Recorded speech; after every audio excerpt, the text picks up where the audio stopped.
हम बात कर रहे थे गीता के सुप्रसिद्ध श्लोक कर्मण्येवाधिकारस्ते माँ फलेषु कदाचन माँ कर्म फल हेतुर्भू माँ ते संगोस्तु कर्मणि पर। तो इसका विशिष्ट पद है जो निष्कामता का संदेश देता है, माँ कर्म फल हेतुर्भू। तो निष्कामता आएगी कैसे, इसके लिए हमने सम्यक दृष्टि को समझा। तो सम्यक दृष्टि के बाद ही हम साक्षी भाव को प्राप्त हो सकते हैं। साक्षी भाव के बाद ही आता है आत्म भाव। आत्मा के भाव में ही जीना, शरीर भूल ही जाना कि शरीर मैं हूँ, ये प्रतीति न होना। शरीर अलग है, आत्मा अलग है, और जो आत्मा है वो मैं हूँ। तो जहाँ पर आत्म भाव में जब हम टिक जाते हैं तो वहाँ पर फिर कुछ बचता ही नहीं, न शरीर बचता है, न ये बाहर के और जितने भी साधन बचते हैं, तो कुछ भी नहीं बचता है। तो आत्मा के अतिरिक्त फिर राग और द्वेष भी बचता ही नहीं है, जो अविद्यापूर्वक है। तो जब राग और द्वेष नहीं होगा तो उस स्थिति में हम जो भी कर्म करेंगे वो सब निर्लिप्तता की श्रेणी में ही आएगा, वही असंगता है। तो जब हम राग और द्वेष से रहित होकर के जो भी कर्म करेंगे वो सब निर्लिप्तता ही कही जाएगी। तो जब निर्लिप्त हो जाते हैं हम, जैसे कीचड़ में कमल होता है, कमल के पत्तों से जल लिप्त नहीं होता है, वैसे ही जब हम कर्म करते हैं तो उससे हमारी कोई भी वासना लिप्त होती नहीं, क्योंकि वासना वहाँ रहती ही नहीं है। तो कर्म वासना से युक्त होकर के ही हमें फल देता है। तो हम वासना रहित होकर के जब कर्म करते हैं तो वो सब निर्लिप्तता की श्रेणी में ही आता है।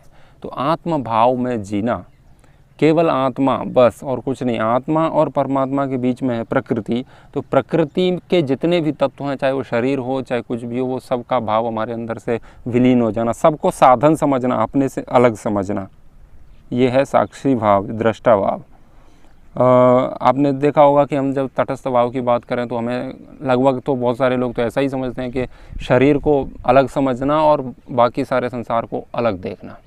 तो संसार को हम अलग देखें, शरीर को इधर देखें, तो हमने क्या कर लिया, शरीर को इधर रख लिया और संसार को उधर रख लिया। ऐसा नहीं है। जब तटस्थ भाव में जाएंगे, साक्षी भाव में हम जाएंगे, तो आत्मा को अलग और शरीर को उससे अलग भी रखना है। वो भी संसार में ही जाएगा, शरीर भी। और केवल शरीर नहीं, मन और बुद्धि भी।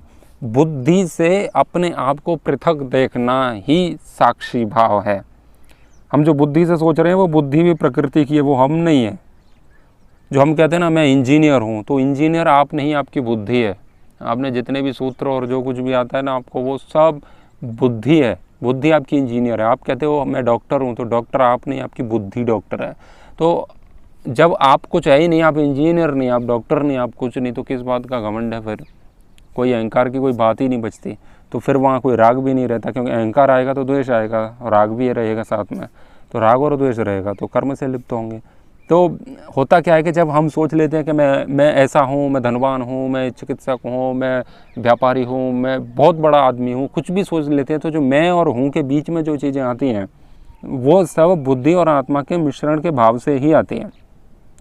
जब हम समझेंगे कि मैं कुछ नहीं हूँ, ये इंजीनियर और जो कुछ भी है वो सब बुद्धि है, मैं तो बस मैं हूँ, जब हम मैं के भाव में रह जाते हैं, अभी क्या होता है, मैं हूँ, मैं धनवान हूँ, मैं शक्तिशाली हूँ, तो शक्तिशाली धनवान जो बीच में आ रहा है वो अहंकार है, हम ऐसे है नहीं।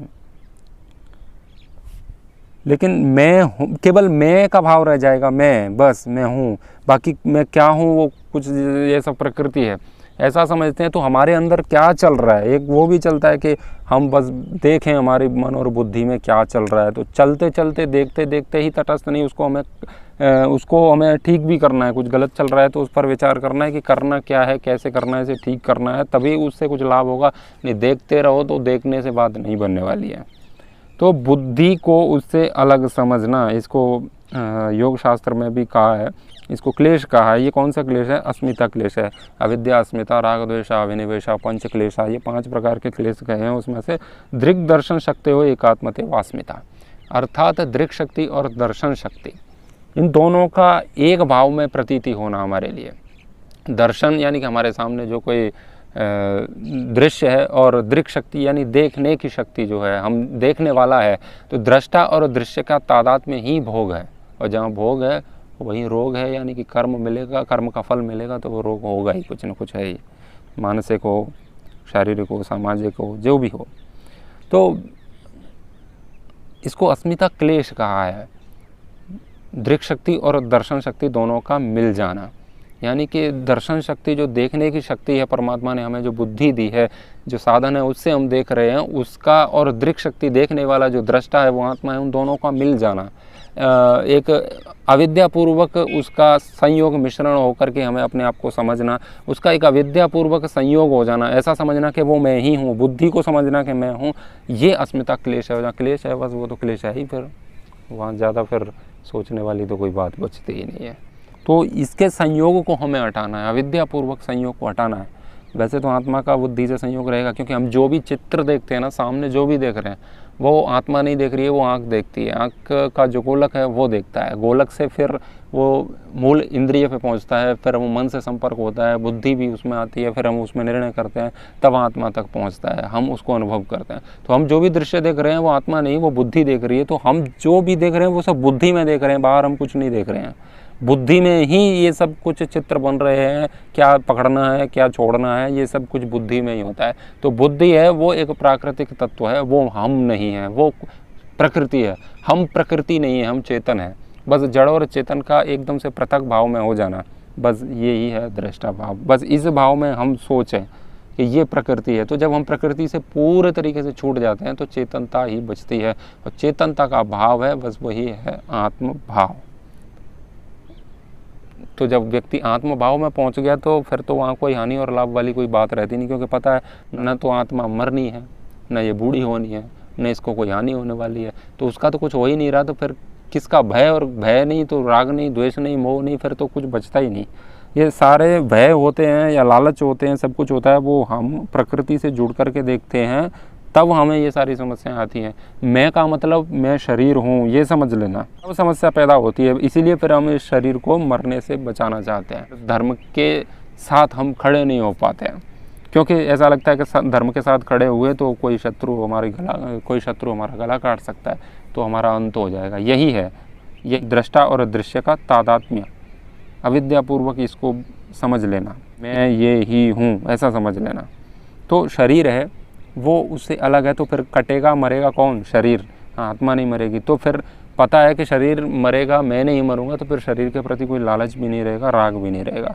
बस यही भाव मिटे तो बस हम निर्लिप्त हो जाते हैं। तो ऐसी स्थिति में ही इसको गीता में भी कहा है, यस्य न अहंकृतो भावो बुद्धिर यस्य न लिप्यते हत्वापि स इमान लोकान न हंति न निबध्यते।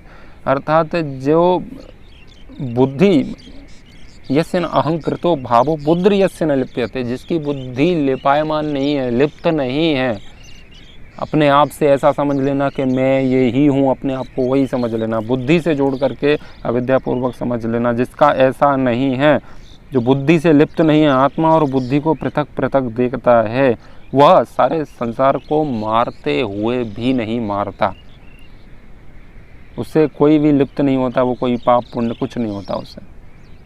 तो अर्जुन तो धर्म के लिए लड़ रहा था, वो समझ रहा था कि मैं पाप कर रहा हूँ, तो वो समझ रहा था कि मुझे पाप लगेगा, लेकिन वो पाप था नहीं।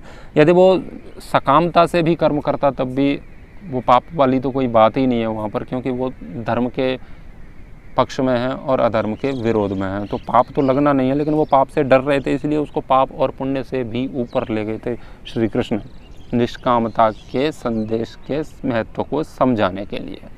तो जैसे जब आंधी तूफान आता है ना धरती पर, तो ये छोटे मोटे जो पक्षी होते हैं वो अपने घोंसले में घुसते हैं, कोई बिल में घुसता है, कोई किसी के घर में घुसता है, लेकिन बाज होता है वो ज़मीन से इतना ऊंचा उड़ जाता है कि वो तूफ़ान भी नीचे रह जाता है। फिर वो तूफ़ान 1-2 घंटे 4 घंटे चाहे जितना चले उसे कोई फ़र्क नहीं है, वो आराम से मौज करता है, ऊपर उड़ान भरता है आकाश में, और जैसे ही तूफ़ान गया वो फिर नीचे आ जाता है, तो उसे कोई टेंशन नहीं है किसी भी बात की। ऐसे ही जब सकाम पुण्य और ये पाप आदि के फेर से भी जो ऊंचा हो जाता है, निष्काम हो जाता है, उसको फिर पाप पुण्य की भी कोई बात रहती नहीं है। यद्यपि वो पाप तो किसी भी स्थिति में करेगा ही नहीं, पुण्य की भी उसे कोई चिंता रहती ही नहीं है। तो फिर जब निष्कामता में हम पहुंच जाते हैं तो कोई कर्म नहीं लिप्त करेगा, उसके कारण ही हमें मुक्ति मिलती है। और जब मुक्ति मिलती है उसी को सबसे बड़ा सुख कहा है। कुछ लोग पूछते हैं मुझे सर्वसन्यास सुखानाम का क्या अर्थ है? तो सर्वसन्यास सुखानाम का यही है कि संसार के समस्त कर्मों को करते हुए उसके प्रति फल की आसक्ति का त्याग कर देना ही संसार का सबसे बड़ा सुख है। मुक्ति से बड़ा सुख क्या है? तो सर्व संन्यास सुखानाम।